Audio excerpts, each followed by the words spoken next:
আর একদিকে শরীয়তের হুকুম, নওয়াফিলের উপর হুকুম, তার জন্য এখানে এই আমলের ভিতর দিয়া প্রশিক্ষণের প্রিয় হচ্ছে, একদিকে রিয়াজত হচ্ছে। অন্যদিকে সঙ্গে সঙ্গে আমি বলতেছিলাম যে সংখ্যার মধ্যে দুইটা বস্তু, একটা হলো রিয়াজত এবং রিয়াজতে ইজমালিয়া। এখানে মুতাআক্কিরিন আউলিয়া কেরাম যারা খানকা যেভাবে পরিচালনা করেছেন সেইভাবে খানকা পরিচালনা করা হয়, এবং তাদের খানকা পরিচালনা করতে গিয়ে তারা রিয়াজতে ইজমালিয়ার ব্যবস্থা করতেন, সাথে আমরাও এই রিয়াজতে ইজমালিয়ার ব্যবস্থা করতেন। 24 ঘন্টা রুটিন আছে, এই রুটিনের মধ্যে রিয়াজতে ইজমালিয়া, রুটিন পালনের মধ্যে রিয়াজতে ইজমালিয়া। মনের বিরুদ্ধে আপনার রুটিন পালন করতে হবে, মনে চাইবে না রুটিনের প্রত্যেকটি কর্ম করার জন্য। আর খানকার মধ্যে এই মনে চাইবে না কিন্তু চাইতে হবে, খানকার মধ্যে এমন ভাবে গড়ে করতে হবে, সেটাই হলো এই রিয়াজত। তারপরে জিকির সকাল, এই জিকির সকাল পেট্রোলের কথা আমি বলেছি। একটা ময়দান আপনি সাফ করবেন, যথেষ্ট বৃক্ষ রয়েছে, এই বৃক্ষগুলো সাফ করতে গিয়ে একটা একটা করে সাফ করা, আর একটা হলো পেট্রোল দিয়ে সাফ করা, একটা একটা করিয়ে সাফ করা, সেটা রিয়াজতে তফসিলিয়া। প্রথমে আউলিয়া কেরামের রিয়াজতে তফসিলিয়া করাইছেন এবং তার সঙ্গে জিকির একটা দিয়েছেন।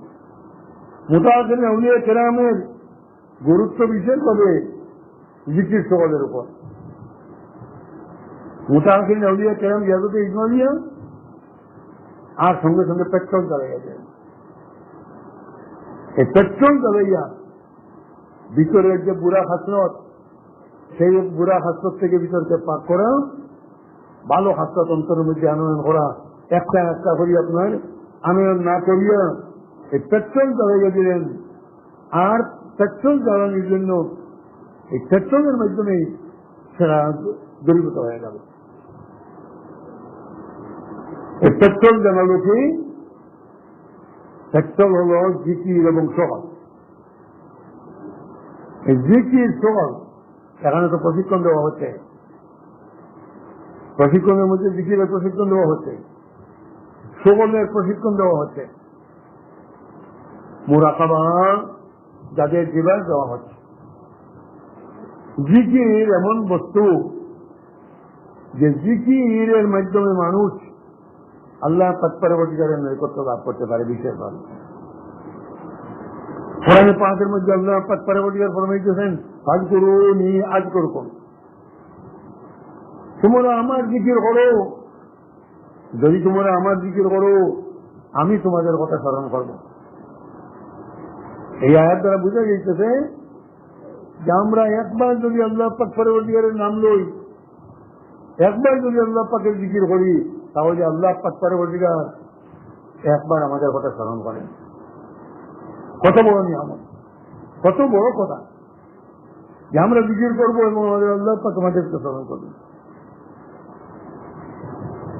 হাদিসে কুদসির মধ্যে আল্লাহ পাক পরবর্তীকার ফরমাইতেছেন, عن أبي هريرة رضي الله تعالى عنه أنه قال قال رسول الله صلى الله عليه وسلم قال الله تبارك وتعالى أنا عند ظن عبدي بي وأنا معه إذا ذكرني فإن ذكرني في نفسي ذكرته في نفسي وإن ذكرني في ملأ ذكرته في ملأ خير منه। এই হাদিসে কুদসির মধ্যে আল্লাহ পাক পরবর্তীকার ফরমাইতেছেন, আনা হিন্দা জন্নে আব্দি বি, আমার বান্দা আমাকে যেভাবে পাইবার জন্য বিশ্বাস করবে সেইভাবে পাবে। আমার যাত্রীবৃন্দ, আল্লাহ পাক অত্যন্ত দয়ালু। আমরা অনেক সময় পরের গাড়ি, এই পরের গাড়ি ঠিক শরীয়তের হুকুম পালন করার মধ্য দিয়ে যদি আপনি চলেন সেটাই পরের গাড়ি। মুখে পরের গাড়ি নয়।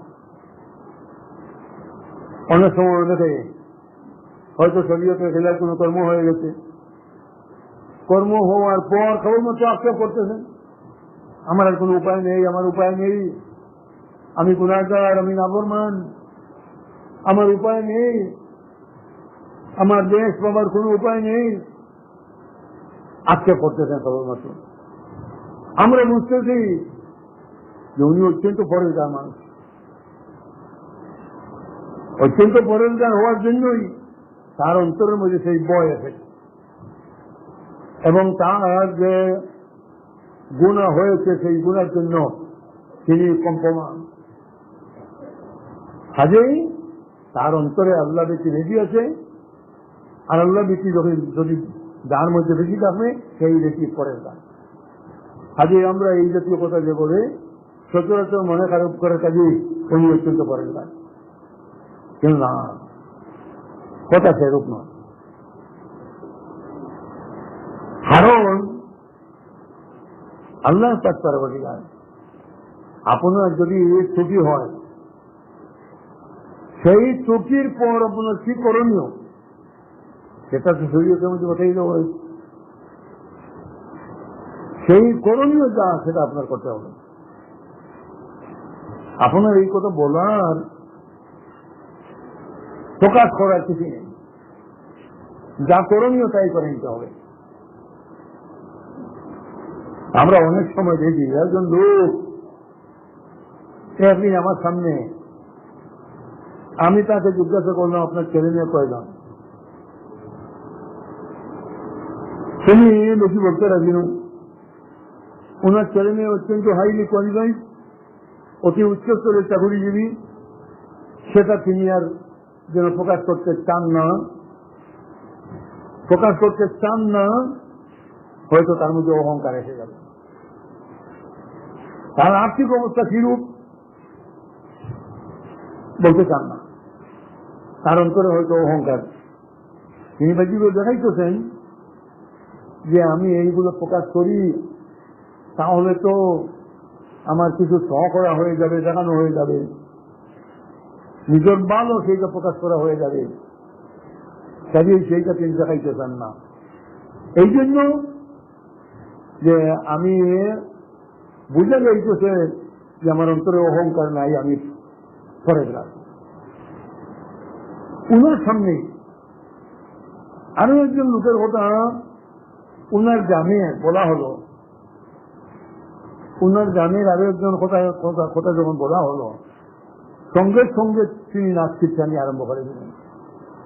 উনার অবস্থা ভালো নয়, উনি অত মানি সম্মানী লোক নন।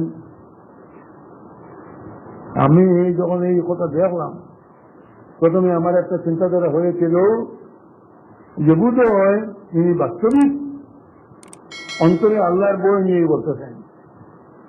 কিন্তু আরো একজন মানুষ যার সহায় সম্বলহীন, যার কোন দ্বন্দ্বগত নেই, যার আওনাদ তত উচ্চ স্তরের নয়, তার কথা বলতেই তিনি নাচ কীর্তন যখন আরম্ভ করলেন, সেও প্রতিবন্ধ, বোঝা গেল এই মানুষের কোন মর্যাদাই নেই,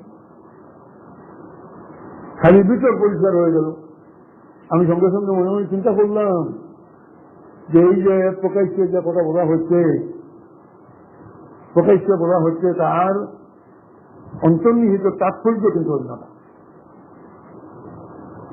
আমি বলতেছিলাম যে যদি কারো খাতা পথে ত্রুটি বিচ্যুতি হয়ে যায়, তাহলে তার কর্তব্য শরীয়তে বসাই হয়, বলিয়া عبادي الذين أسرفوا على أنفسهم لا تقنطوا من رحمة الله إن الله يغفر الذنوب جميعا। আল্লাহ পাক যে কোন দিকে আপনাকে পথ পাঠাইয়া দেন না, এরকম যে অবস্থায় পাবেন পথ পাঠাইয়া দেওয়া হয়েছে, সেই পথটি আপনি গ্রহণ করে নিন। আপনার যদি ত্রুটি বিচ্যুতি হয়ে যায়, তাহলে আপনার কর্তব্য হলো খালিস নিয়তে তওবা করা, এবং তওবা করার যে নিয়ম, যে নিয়মে তওবা করলে তওবা কবুল হয়, সেই নিয়মে আপনার তওবা করতে হবে, হাউদার করলে হবে না। এইরকম বলবে কিছু নেই। সেই তওবা করে আপনি আল্লাহ পাকের উপর সেই আস্থা স্থাপন করতে হবে যে আমি আমার কর্তব্য সম্পাদন করেছি, নিশ্চয় আল্লাহ পাক আমাকে মাফ করে দিবেন, আমাকে মাফ করে দিবেন। আর আল্লাহ পাক ফরমাইতেছেন লা তাকনাতু মিন রাহমাতিল্লাহ কুল ইয়া ইবাদিয়াল্লাযীনা আসরাফু আলা আনফুসিহিম লা তাকনাতু মিন রাহমাতিল্লাহ ইন্নাল্লাহা ইয়াগফিরুয যুনুবা জামিআ। হে নবী, আপনি বলে দিন, হে আমার উম্মত, যদি তোমরা সীমা অতিক্রম করো গুনাহ করে, তাহলেও তোমরা আমার রহমত থেকে নিরাশ হবে না। লা তাকনাতু মিন রাহমাতিল্লাহ ইন্নাল্লাহা ইয়াগফিরুয যুনুবা জামিআ। তুমি যে অবস্থায় পড়েছো, এই অবস্থায় তোমার যা করণীয় সেটা যদি করতে পারো, তাহলে আল্লাহ পাক পরবর্তীকালে তোমার যা খাতা কসুরি সমস্ত মাফ করে দিতে পারে।